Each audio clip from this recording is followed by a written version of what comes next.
ওরা কোরআনের কোন জায়গায় এমন কথা নেই যে জাহান্নামে দেওয়ার পরে আল্লাহ আপনাকে আবার বের করে দেবে। একটা আয়াত যদি দেখাতে পারেন আমি এই মুহূর্তে তওবা করব। দেখান।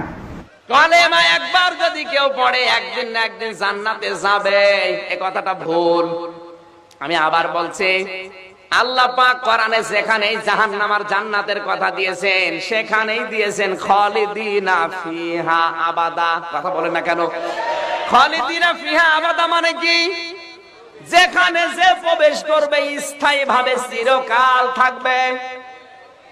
স্থায়ী চিরকাল বললে আর কোনো কথা থাকে? তবে ওইটাই ফাইনাল, কোনদিন আল্লাহকে আর বের করবে না। আর যাকে জাহান্নামে দেবে কোনদিন আল্লাহ বের করবে না, ওইটাই ফাইনাল। যারা বলে এই কথা যে জাহান্নামে দেওয়ার পরে আল্লাহ বেশি দিন রাখবে না, এটা আহলে সুন্নাত ওয়াল জামাতের মত না, এটা এদের নামে চালায়। আমার তো কোনদিন বিশ্বাস হয় না যে কোরআনের বিরুদ্ধে